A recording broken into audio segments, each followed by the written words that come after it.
para todos, sou a professora Darilane e hoje vamos estudar a história, ou melhor, né? Próximo dia 15 vamos comemorar o quê? Proclamação da República. Muitos estão se perguntando o que é a Proclamação da República, então hoje vamos conhecer o que é a Proclamação da República, fatos, consequências, o que a proclamação trouxe para nós. Vamos lá?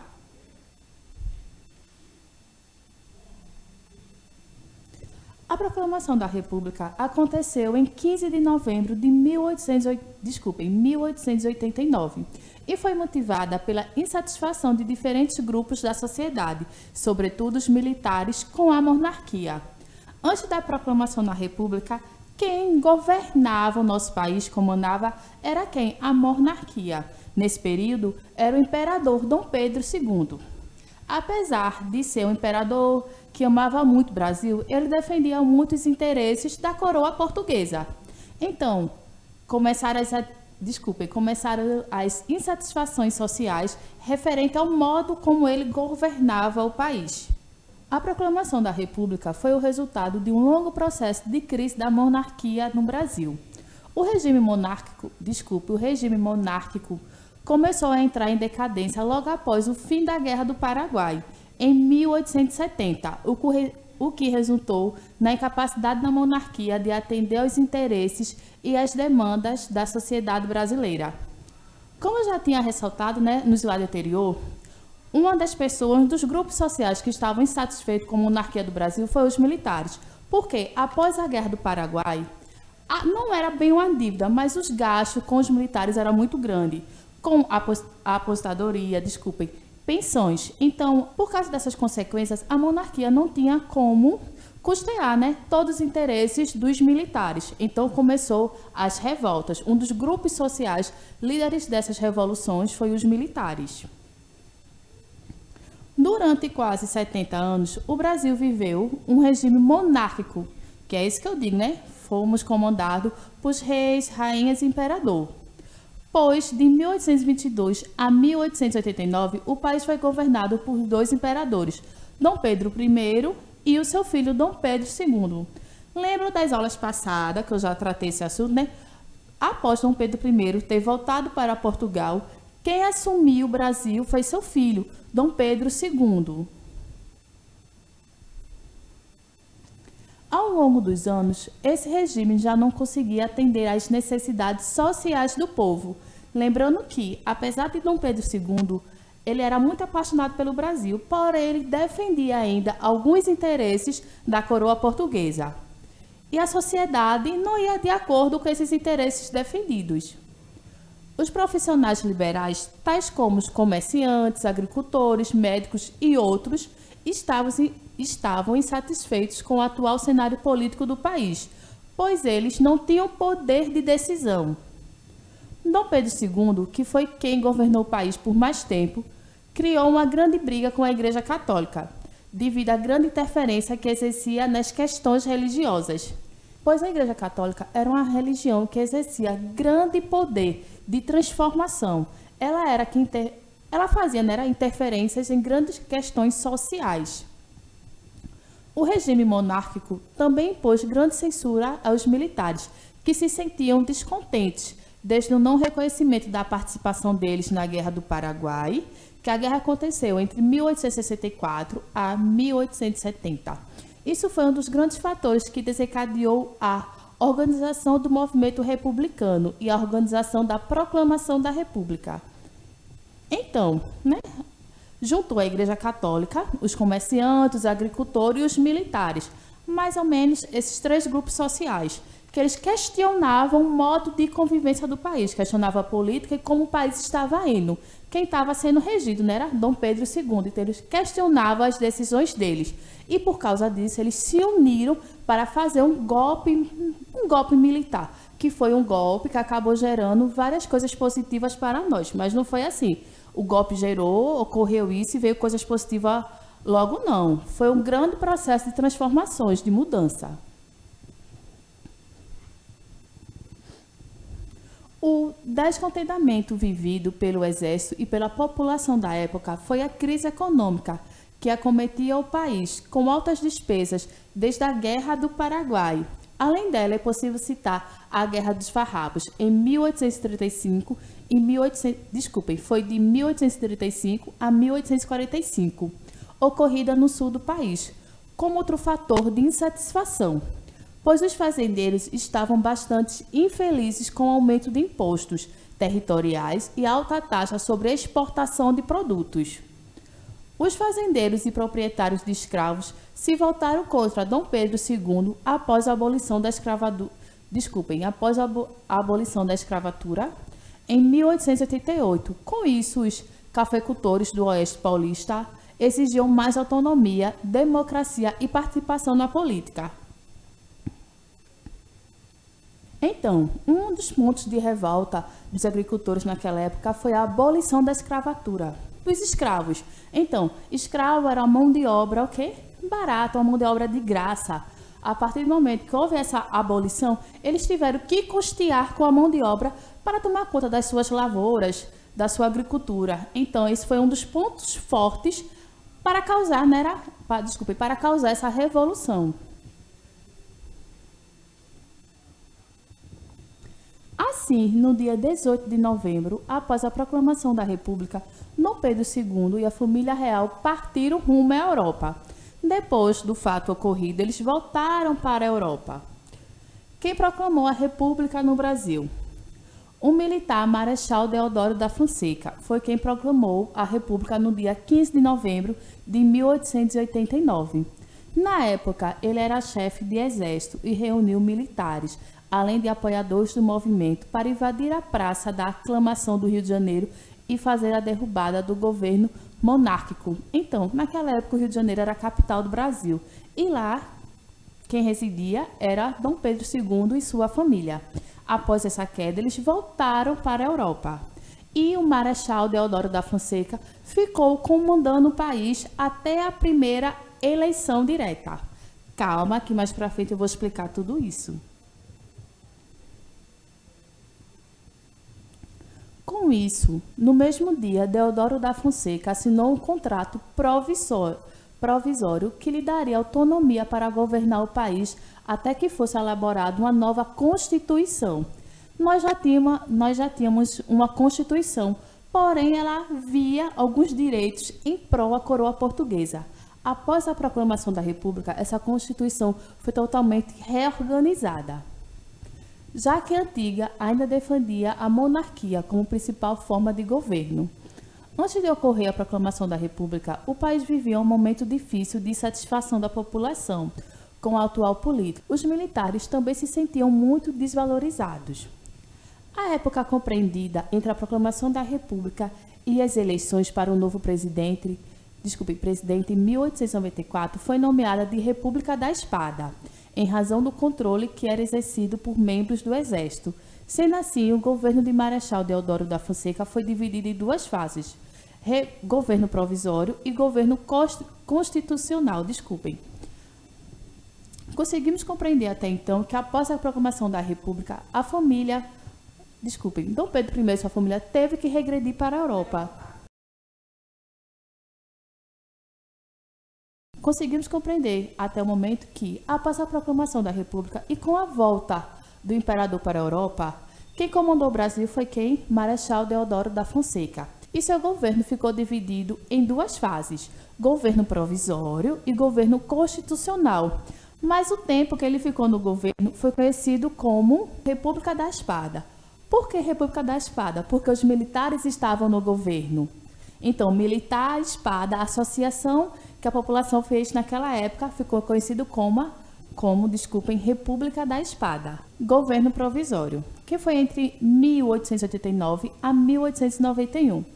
Nesse período, houve a convocação das eleições para a formação da Assembleia Constituinte, que iria elaborar a primeira Constituição Republicana do Brasil e a implantação de um sistema político que separou o Estado e Igreja. Veja, a partir desse momento, houve a separação da Igreja Católica das decisões mais importantes do Brasil. Não foi que a Igreja deixou totalmente de participar, porém, houve uma participação mínima. Uma nova política econômica voltada para o desenvolvimento industrial do país foi implantada durante o governo provisório. Ela se baseava na abertura de novas empresas e emissão de moedas e protecionismo alfandegário. Além disso, ocorreu o federalismo, a divisão dos três poderes: executivo, legislativo, legislativo e judiciário, que até então nós somos governados por esses três poderes. E também algumas medidas polêmicas, como, por exemplo, o voto universal masculino, que até então só homens poderiam votar. Mulheres, analfabetos, mendigos, padres e índios e menores de 21 que eram proibidos de votar. E aberto, pois o governo tinha total controle dos votos recebidos. No governo provisório, todos não podiam votar, só homens a partir de 21 anos, porém ainda tinham várias exceções. Mulheres, mendigos, padres e índios não podiam votar. Ô professor, e se eles fossem homens? Não podia. Se eles tinham que ser homens, brancos, acima de 21 anos e de uma determinada classe social. Se fossem índios, mendigos, padres, não poderiam votar. Veja como era. E o voto era aberto. Todo mundo sabia quem você estava votando. Não é como hoje em dia, que o voto é secreto. Você vai na urna, só você, e vai saber do seu voto. É uma coisa secreta, uma coisa que ninguém vai ter acesso. Mas naquele tempo não era assim. Era algo totalmente contrário. Todos sabiam quem você estava votando.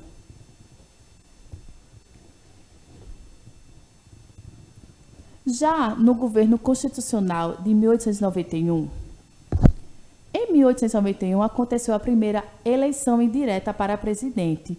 Devido à instabilidade política enfrentada pelo país, Deodoro da Fonseca venceu no Congresso a disputa contra o candidato civil Prudentes de Moraes.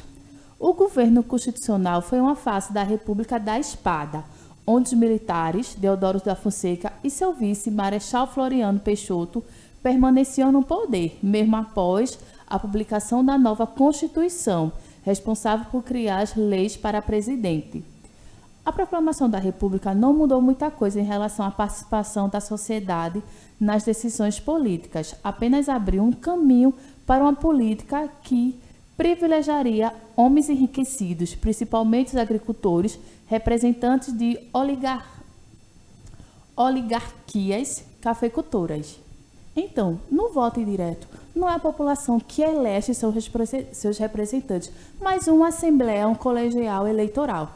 Não era nós que íamos eleger, mas um determinado grupo de representantes. Para a gente entender, existe o voto direto, que é quando nós elegemos, e o indireto, quando é elegido por um determinado grupo social, não por toda a população.